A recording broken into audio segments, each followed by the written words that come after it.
بسم اللہ الرحمن الرحیم اعوذ باللہ من الشیطان الرجیم بسم اللہ الرحمن الرحیم۔ السلام علیکم۔ آج آپ کا میزبان ڈاکٹر کاشف بشیر تفہیم القرآن سیریز کی قسط نمبر 326 کے ساتھ آپ کے سامنے حاضر خدمت ہے، جس میں ہم انشاءاللہ العزیز سورۃ الشعراء کی آیت نمبر 1 سے لے کر 9 تک کا ترجمہ اور تفسیر بھی آپ کے سامنے پیش کریں گے، اور اس حصے کا اس سورہ کا تعارف بھی بمطابق تفہیم القرآن آپ کے سامنے رکھیں گے۔ بسم اللہ الرحمن الرحیم۔ زمانہ نزول مضمون اور انداز بیان سے محسوس ہوتا ہے، اور روایات اس کی تائید کرتے ہیں کہ اس سورہ کا زمانہ نزول مکہ کا دور متوسط ہے۔ ابن عباس رضی اللہ تعالیٰ عنہ کا بیان ہے کہ پہلے سورہ طٰہٰ نازل ہوئی، پھر واقعہ، اور اس کے بعد سورہ شعراء۔ روح المعانی جلد نمبر 19 صفحہ نمبر 64 پر اس کا ریفرنس ہے، اور سورہ طٰہٰ کے متعلق یہ معلوم ہے کہ وہ حضرت عمر رضی اللہ تعالیٰ عنہ کے قبول اسلام سے پہلے نازل ہو چکی تھی۔ تقریر کا پس منظر یہ ہے کہ کفار مکہ نبی صلی اللہ علیہ وآلہ وسلم کی تبلیغ و تذکیر کا مقابلہ پیہم جہود و انکار سے کر رہے تھے، اور اس کے لیے طرح طرح کے بہانے تراشے جاتے تھے۔ کبھی کہتے تھے تم نے ہمیں کوئی نشانی تو دکھائی ہی نہیں، پھر ہمیں کیسے یقین آئے کہ تم نبی ہو۔ کبھی آپ کو شاعر اور کاہن قرار دے کر آپ کی تعلیم و تلقین کی باتوں میں اڑا دینے کی کوشش کرتے، اور کبھی یہ کہہ کر آپ کے مشن کا استخفاف کرتے کہ ان کے پیرو یا تو چند نادان نوجوان ہیں، یا پھر ہمارے معاشرے کے ادنا طبقات کے لوگ۔ حالانکہ اگر اس تعلیم میں کوئی جان ہوتی تو اشراف قوم اور شیوخ اس کو قبول کرتے۔ نبی صلی اللہ علیہ وآلہ وسلم ان لوگوں کو معقول دلائل کے ساتھ ان کے عقائد کی غلطی اور توحید و معاد کی صداقت سمجھانے کی کوشش کرتے کرتے تھکے جاتے تھے، مگر وہ ہٹ درمی کی نت نئی صورتیں اختیار کرتے۔ یہی چیز حضور صلی اللہ علیہ وآلہ وسلم کے لیے سوہان روح بنی ہوئی تھی، اور اس غم میں آپ کی جان گھلی جاتی تھی۔ ان حالات میں یہ سورہ نازل ہوئی۔ کلام کا آغاز اس طرح ہوتا ہے کہ تم ان کے پیچھے اپنی جان کیوں گھلاتے ہو؟ ان کے ایمان نہ لانے کی وجہ یہ نہیں کہ انہوں نے کوئی نشانی نہیں دیکھی، بلکہ اس کی وجہ یہ ہے کہ یہ ہٹ دھرم ہیں، سمجھانے سے نہیں ماننا چاہتے، کسی ایسی نشانی کے طالب ہیں جو زبردستی ان کی گردنیں جھکا دے، اور وہ نشانی اپنے وقت پر جب آ جائے گی تو انہیں خود معلوم ہو جائے گا کہ جو بات انہیں سمجھائی جا رہی تھی وہ کیسی برحق تھی۔ اس تمہید کے بعد 10ویں رکوع تک جو مضمون مسلسل بیان ہوا ہے وہ یہ ہے کہ طالب حق لوگوں کے لیے تو خدا کی زمین پر ہر طرف نشانیاں ہی نشانیاں پھیلی ہوئی ہیں، جنہیں دیکھ کر وہ حقیقت کو پہچان سکتے ہیں، لیکن ہٹ دھرم لوگ کبھی کسی چیز کو دیکھ کر بھی ایمان نہیں لاتے، نہ آفاق کی نشانیاں دیکھ کر اور نہ انبیاء کے معجزات دیکھ کر۔ وہ تو ہمیشہ اس وقت تک اپنی ضلالت پر جمے رہے ہیں جب تک خدا کے عذاب نے آ کر ان کو گرفت میں نہیں لے لیا۔ اسی مناسبت سے تاریخ کی 7 قوموں کے حالات پیش کیے گئے ہیں جنہوں نے اسی ہٹ درمی سے کام لیا تھا جس سے کفار مکہ کام لے رہے تھے، اور اس تاریخی بیان کے ضمن میں چند باتیں ذہن نشین کرائی گئی ہیں۔ اول یہ کہ نشانیاں 2 طرح کی ہیں۔ ایک قسم کی نشانیاں وہ ہیں جو خدا کی زمین پر ہر طرف پھیلی ہوئی ہیں، جنہیں دیکھ کر ہر صاحب عقل آدمی تحقیق کر سکتا ہے کہ نبی جس چیز کی طرف بلا رہا ہے وہ حق ہے یا نہیں۔ دوسری قسم کی نشانیاں وہ ہیں جو فرعون اور اس کی قوم نے دیکھیں، قوم نوح نے دیکھیں، عاد اور سمود نے دیکھیں، قوم لوط اور اصحاب الایکہ نے دیکھیں۔ اب یہ فیصلہ کرنا خود کفار کا اپنا کام ہے کہ وہ کس قسم کی نشانی دیکھنا چاہتے ہیں۔ دوم یہ کہ ہر زمانے میں کفار کی ذہنیت ایک ہی سی رہی ہے، ان کی حجتیں ایک ہی طرح کی تھیں، ان کے اعتراضات بھی یکساں تھے، ایمان نہ لانے کے لیے ان کے حیلے اور بہانے بھی ایک جیسے تھے، اور آخر کار ان کا انجام بھی ایسا ہی رہا۔ اس کے برعکس ہر زمانے میں انبیاء کی تعلیم ایک ہی تھی، ان کی سیرت و اخلاق کا رنگ ایک تھا، اپنے مخالفوں کے مقابلے میں ان کی دلیل و حجت کا انداز بھی ایک ہی تھا، اور ان سب کے ساتھ اللہ کی رحمت کا معاملہ بھی ایک ہی تھا۔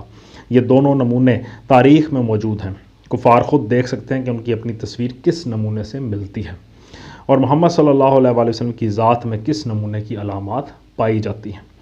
تیسری بات جو بار بار دہرائی گئی ہے وہ یہ ہے کہ خدا زبردست، قادر و توانا بھی ہے اور رحیم بھی۔ تاریخ میں اس کے قہر کی مثالیں بھی موجود ہیں اور رحمت کی بھی۔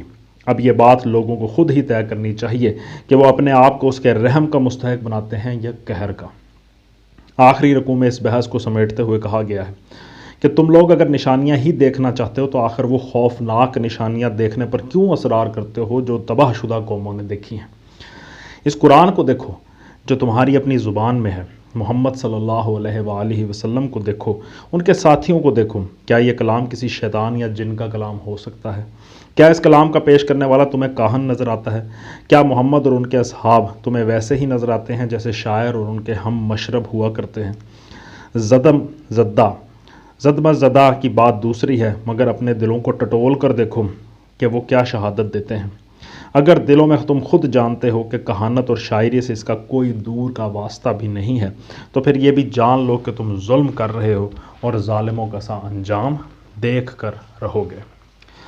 اب اس سورہ کا باقاعدہ آغاز کرتے ہیں۔ سورہ شعراء مکی صورت ہے، اس میں 227 آیات ہیں اور 11 رکوع ہیں۔ بسم اللہ الرحمن الرحیم۔ طاسین میم تلک آیات الکتاب المبین، یہ کتاب مبین کی آیات ہیں۔ تفسیر میں آیا ہے کہ یعنی یہ آیات جو اس سورہ میں پیش کی جا رہی ہیں اس کتاب کی آیات ہیں جو اپنا مدعا صاف صاف بیان کرتی ہے، جسے پڑھ کر یا سن کر ہر شخص سمجھ سکتا ہے کہ وہ کس چیز کی طرف بلاتی ہے، کس چیز سے روکتی ہے، کسے حق کہتی ہے اور کسے باطل قرار دیتی ہے۔ ماننا یا نہ ماننا الگ بات ہے، مگر کوئی شخص یہ بہانہ کبھی نہیں بنا سکتا کہ اس کتاب کی تعلیم اس کی سمجھ میں نہیں آئی، اور وہ اس سے یہ معلوم ہی نہ کر سکا کہ وہ اس کو کیا چیز چھوڑنے اور کیا اختیار کرنے کی دعوت دے رہی ہے۔ قرآن کو الکتاب المبین کہنے کا ایک دوسرا مفہوم بھی ہے، اور وہ یہ کہ اس کا کتاب الہی ہونا ظاہر و باہر ہے۔ اس کی زبان، اس کا بیان، اس کے مضامین، اس کے پیش کردہ حقائق اور اس کے حالات نزول سب کے سب صاف صاف دلالت کر رہے ہیں کہ یہ خداوند عالم ہی کی کتاب ہے۔ اس لحاظ سے ہر فقرہ جو اس کتاب میں آیا ہے ایک نشانی اور ایک معجزہ ہے۔ کوئی شخص عقل و خرد سے کام لے تو اسے محمد صلی اللہ علیہ وآلہ وسلم کی نبوت کا یقین کرنے کے لیے کسی اور نشانی کی حاجت نہیں۔ کتاب مبین کی یہی آیات، نشانیاں اسے مطمئن کرنے کے لیے کافی ہیں۔ یہ مختصر تمہیدی فقرہ اپنے دونوں معنوں کے لحاظ سے اس مضمون کے ساتھ پوری مناسبت رکھتا ہے جو آگے اس سورہ میں بیان ہوا ہے۔ کفار مکہ نبی صلی اللہ علیہ وآلہ وسلم سے معجزہ مانگتے تھے تاکہ اس نشانی کو دیکھ کر انہیں اطمینان ہو کہ واقعی آپ یہ پیغام خدا کی طرف سے لائے ہیں۔ فرمایا گیا کہ اگر حقیقت میں کسی کو ایمان لانے میں کے لیے کوئی بھی نشانی کی طلب ہے تو کتاب مبین کی یہ آیات موجود ہیں۔ اسی طرح کفار نبی صلی اللہ علیہ وآلہ وسلم پر الزام رکھتے تھے کہ آپ شاعر یا کاہن ہیں۔ فرمایا گیا یہ کتاب کوئی چیستہ اور معمہ تو نہیں ہے، صاف صاف کھول کر اپنی تعلیم پیش کر رہی ہے۔ خود ہی دیکھ لو کہ یہ تعلیم کسی شاعر یا کاہن کی ہو سکتی ہے یا نہیں۔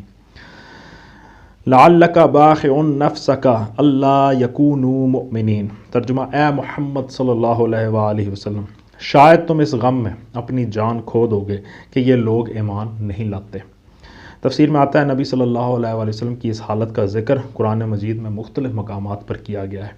مثلا سورہ کہف میں فرمایا، آیت نمبر 6 میں، ترجمہ ہے شاید تم ان کے پیچھے غم کے مارے اپنی جان کھو دینے والے ہو اگر یہ اس تعلیم پر ایمان نہ لائے۔ پھر سورہ فاطر میں ارشاد ہوا، آیت نمبر 8 میں، ان لوگوں کی حالت پر رنج و افسوس میں تمہاری جان نہ گھلے۔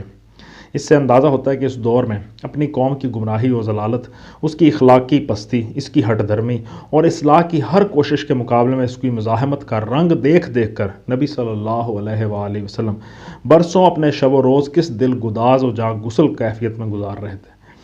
بقا کے اصل معنی پوری طرح ذبح کر ڈالنے کے ہیں۔ باخع نفس کا کہ لغوی معنی یہ ہوئے کہ تم اپنے آپ کو قتل کیے دے رہے ہو۔ ان نشاء ننزل علیہم من السماء آیۃ فظلت اعناقہم لہا خاضعین، ترجمہ ہم چاہیں تو آسمان سے ایسی نشانی نازل کر سکتے ہیں کہ ان کی گردنیں اس کی آگے جھک جائیں۔ تفسیر میں آتا ہے یعنی کوئی ایسی نشانی نازل کر دینا جو تمام کفار کو ایمان و طاعت کی روش اختیار کرنے پر مجبور کر دے، اللہ کے لیے کچھ بھی مشکل نہیں ہے۔ اگر وہ ایسا نہیں کرتا تو اس کی وجہ یہ نہیں ہے کہ یہ کام اس کی قدرت سے باہر ہے، بلکہ اس کی وجہ یہ ہے کہ اس طرح کا جبری ایمان اس کو مطلوب نہیں ہے۔ وہ چاہتا ہے کہ لوگ عقل و خرد سے کام لے کر ان آیات کی مدد سے حق کو پہچانیں جو کتاب الہی میں پیش کی گئی ہیں، جو تمام آفاق میں ہر طرف پھیلی ہوئی ہیں، جو خود ان کی اپنی ہستی میں پائی جاتی ہیں۔ پھر جب ان کا دل گواہی دے کہ واقعی حق وہی ہے جو انبیاء علیہم السلام نے پیش کیا ہے اور اس کے خلاف جو عقیدے اور طریقے رائج ہیں وہ باطل ہیں، تو جان بوجھ کر باطل کو چھوڑیں اور حق کو اختیار کریں۔ یہی اختیاری ایمان اور ترک باطل اور اتباع حق وہ چیز ہے جو اللہ تعالیٰ انسان سے چاہتا ہے۔ اسی لیے اس نے انسان کو ارادے اور اختیار کی آزادی دی ہے۔ اسی بنا پر اس نے انسان کو یہ قدرت عطا کی ہے کہ صحیح اور غلط جس راہ پر بھی وہ جانا چاہے جا سکے۔ اسی وجہ سے اس نے انسان کے اندر خیر اور شر کے دونوں رجحانات بھی رکھ دیے ہیں، فجور اور تقوی کی دونوں راہیں اس کے آگے کھول دی ہیں، شیطان کو بہکانے کی آزادی عطا کی ہے، نبوت اور وحی اور دعوت خیر کا سلسلہ راہ راست دکھانے کے لیے قائم کیا ہے، اور انسان کو انتخاب راہ کے لیے ساری مناسب حال صلاحیتیں دے کر اس میں امتحان کے مقام پر کھڑا کر دیا ہے کہ وہ کفر و فسق کا راستہ اختیار کرتا ہے یا ایمان و طاعت کا۔ اس امتحان کا سارا مقصد ہی فوت ہو جائے اگر اللہ تعالیٰ کوئی ایسی تدبیر اختیار فرمائے جو انسان کو ایمان اور اطاعت پر مجبور کر دینے والی ہو۔ جبری ایمان ہی مطلوب ہو اگر جبری ایمان ہی مطلوب ہوتا تو نشانیاں نازل کر کے مجبور کرنے کی کیا حاجت تھی؟ اللہ تعالیٰ انسان کو اسی فطرت اور ساخت پر پیدا فرما سکتا تھا جس میں کفر، نافرمانی اور بدی کا کوئی امکان ہی نہ ہوتا، بلکہ فرشتوں کی طرح انسان بھی پیدائشی فرما بردار ہوتا۔ یہی حقیقت ہے جس کی طرف متعدد مواقع پر قرآن مجید میں اشارہ کیا گیا۔ مثلا فرمایا، اگر تمہارا رب چاہتا تو زمین کے رہنے والے سب کے سب لوگ ایمان لے آتے، اب کیا تم لوگوں کو ایمان لانے پر مجبور کرو گے؟ سورہ یونس کی آیت نمبر 99۔ پھر فرمایا، اگر تیرا رب چاہتا تو تمام انسانوں کو ایک ہی امت بنا سکتا تھا، وہ تو مختلف راہوں پر ہی چلتے رہیں گے اور بے راہ رویوں سے صرف وہی بچیں گے جن پر تیرے رب کی رحمت ہے، اسی لیے تو اس نے ان کو پیدا کیا تھا۔ سورہ ہود کی آیت نمبر 119۔ وَمَا يَأْتِيهِم مِّن ذِكْرٍ مِّنَ الرَّحْمَٰنِ مُحْدَثٍ إِلَّا كَانُوا عَنْهُ مُعْرِضِينَ۔ ترجمہ، ان لوگوں کے پاس رحمان کی طرف سے جو نئی نصیحت بھی آتی ہے یہ اس سے منہ موڑ لیتے ہیں۔ فَقَدْ كَذَّبُوا فَسَيَأْتِيهِمْ أَنبَاءُ مَا كَانُوا بِهِ يَسْتَهْزِئُونَ۔ ترجمہ، اب کہ یہ جھٹلا چکے ہیں، ان قریب ان کو اس چیز کی حقیقت مختلف طریقوں سے معلوم ہو جائے گی جس کا یہ مذاق اڑاتے رہے ہیں۔ تفسیر میں آتا ہے یعنی جن لوگوں کا حال یہ ہو کہ معقولیت کے ساتھ ان کو سمجھانے اور راہ راست دکھانے کی جو کوشش بھی کی جائے اس کا مقابلہ بے رخی و بے التفاتی سے کریں، ان کا علاج یہ نہیں ہے کہ ان کے دل میں زبردستی ایمان اتارنے کے لیے آسمان سے نشانیاں نازل کی جائیں، بلکہ ایسے لوگ اس بات کے مستحق ہیں کہ جب ایک طرف انہیں سمجھانے کا حق پورا ادا کر دیا جائے اور دوسری طرف وہ بے رخی سے گزر کر قطعی اور کھلی تکذیب پر اور اس سے بھی آگے بڑھ کر حقیقت کا مذاق اڑانے پر اتر آئیں تو ان کا انجام بد انہیں دکھا دیا جائے۔ یہ انجام بد اس شکل میں بھی انہیں دکھایا جا سکتا ہے کہ دنیا میں وہ حق ان کی آنکھوں کے سامنے ان کی ساری مزاحمتوں کے باوجود غالب آ جائے جس کا وہ مذاق اڑاتے تھے۔ اس کی شکل یہ بھی ہو سکتی ہے کہ ان پر ایک عذاب علیم نازل ہو جائے اور وہ تباہ و برباد کر کے رکھ دیے جائیں، اور وہ اس شکل میں بھی ان کے سامنے آ سکتا ہے کہ چند سال اپنی غلط فہمیوں میں مبتلا رہ کر وہ موت کی ناگزیر منزل سے گزریں اور آخرکار ان پر ثابت ہو جائے کہ سراسر باطل تھا جس کی راہ میں انہوں نے اپنے تمام سرمایہ زندگانی کھپا دیا، اور حق وہی تھا جسے انبیاء علیہم السلام پیش کرتے تھے اور جسے یہ عمر بھر ٹھٹھوں میں اڑاتے رہے۔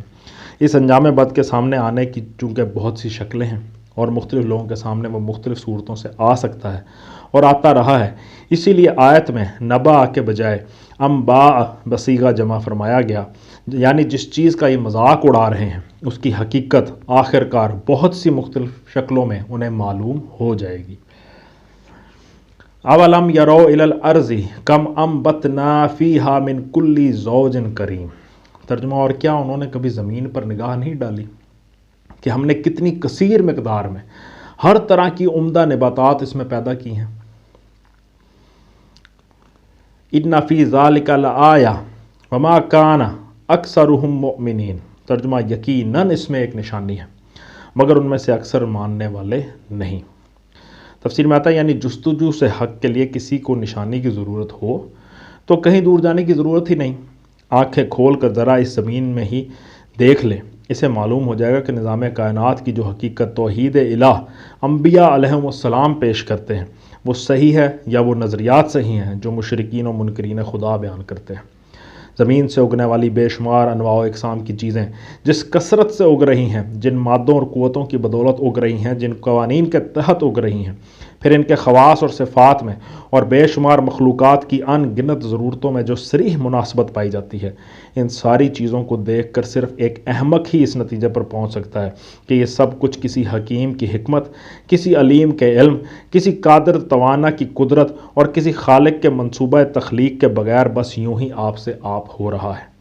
یا اس سارے منصوبے کو بنانے اور چلانے والا کوئی ایک خدا نہیں ہے، بلکہ بہت سے خداؤں کی تدبیر نے زمین اور آفتاب و مہتاب اور ہوا اور پانی کے درمیان یہ ہم آہنگی اور ان وسائل سے پیدا ہونے والی نباتات اور بے حد و حساب مختلف النوع جانداروں کی حاجات کے درمیان یہ مناسبت پیدا کر رکھی ہے۔ ایک ذی عقل انسان تو اگر وہ کسی ہٹ درمی اور پیشگی تعصب میں مبتلا نہیں ہے، اس منظر کو دیکھ کر بے اختیار پکار اٹھے گا کہ یقیناً یہ خدا کے ہونے اور ایک ہی خدا کے ہونے کی کھلی کھلی علامات ہیں۔ ان نشانیوں کے ہوتے اور کسی معجزے کی ضرورت ہے جسے دیکھے بغیر آدمی کو توحید کی صداقت کا یقین نہ آ سکتا ہو۔ وَإِنَّ رَبَّكَ لَهُوَ الْعَزِيزُ الرَّحِيمُ ترجمہ اور حقیقت یہ ہے کہ تیرا رب زبردست بھی ہے اور رحیم بھی۔ تفسیر میں آتا ہے یعنی اس کی قدرت تو ایسی زبردست ہے کہ کسی کو سزا دینا چاہے تو پل بھر میں مٹا کر رکھ دے، مگر اس کے باوجود یہ سراسر اس کا رحم ہے کہ سزا دینے میں جلدی نہیں کرتا، برسوں اور صدیوں ڈھیل دیتا ہے، سوچنے اور سمجھنے اور سنبھلنے کی مہلت دیا جاتا ہے اور عمر بھر کی نافرمانیوں کو ایک توبہ پر معاف کر دینے کے لیے تیار رہتا ہے۔ صدق اللہ العلی العظیم۔ الحمدللہ آج ہم نے سورہ شعراء کی آیت نمبر 9 تک کا ترجمہ اور تفسیر آپ کے سامنے پیش کرنے کی کوشش کی ہے۔